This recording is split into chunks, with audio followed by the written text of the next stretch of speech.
So this poem, I'm from the East Coast originally, from Massachusetts, and I moved to Seattle. I was on a Greyhound for like a month and a half, trying to figure out where I wanted to be because I just knew I didn't want to be in Massachusetts, and I ended up here. Yeah. So this is about that. The bonfire is higher than I am. On my left is a girl I am sleeping with, and on my right is her boyfriend, who I am also sleeping with. Tomorrow I am getting on a bus going nowhere but away from here. I have said goodbye to everyone I want to, and the rest are gathered here drinking tequila and wood smoke. I am drinking tequila until I can't feel the cold, until I am losing clothes and losing friends. If no one follows me, I have no obligation to be myself once I'm gone from here.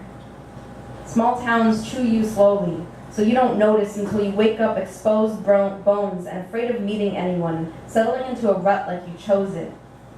I leave town with no fanfare, still hungover and smelling of bonfire. At the grocery store where I am stealing lipstick for what will turn out to be the last time, I run into a girl who used to make my heart hammer staccato, but never kissed me. The first few hours of driving are what if and maybe, but enough wheel turns between us and her face fades into the rest of them. The ones who look like me but don't look like me, and I am open road. I am flying in slow motion. I am every drug I can find, and landscape melting into dirty couch and back into landscape. There is liberation in not feeling lonely when you are all alone. When it is your boots echoing through 4 a.m. rest stops, your mouth that hasn't opened in days. Small towns knew you so well once. They can't see you anymore. I am still the fat kid with no friends. No matter how much I drink out loud at parties, no matter how many victims I spiderweb with fishnet at the bar. I take trains to New York and pick fights in mosh pits, but no one wants to fight the girl with dirt in her blood. I take a job stripping, but no one believes me. They look me up and down and chuckle, can't unsee the small town in my gap teeth and strong stride. The bartender makes me drink after drink without asking, and I down them all. Drive home anyway, part legs for cops to sneak peeks instead of writing tickets. Wake up and do it all again like I chose this rut. Like I would do anything to escape this small town except actually leave it. Running away is ineffective if you take yourself with you. So I chip away at my rage-infected shoulder. In Boulder, there is a girl with giant eyes, and she makes them at me. But I do not kiss her until she sends everyone else away and whispers, "You can stay, you know. You can't run forever." Then I kiss her, and then my bus pulls up, and her eyes are big and ready for me, but I am lightning of zealous anger, and she is crying through the bus window, and she doesn't even know my real name. I can't run forever, but watch me try. Watch me get on buses without reading the signs. Watch me give fake stories and fake destinations and leave before the sun comes up. Watch me pick a city where I know no one. Find an apartment so small I can touch all the walls at once if I smoke enough. Eventually, I will fall in love and it will break me. Eventually, I will know this city like I grew up here. Like enough moss can scrub the maple from my skin. But right now, I am stacks and stacks of library books in a silent house, alone with my shadow. No better off, but at least someplace new. Woo! Yeah. Okay, so I have one more poem for you, and it's funny because, okay, a long time ago someone was like, you write 0 funny poems, and I was like, I'm gonna write a funny poem, and I wrote it, and they're like, it's not funny, it's fucking morbid. So I tried again, and I think it's still kind of morbid, but I think it's hilarious. So, but thank you. You guys are great. Thank you for listening and being here in the terrible weather.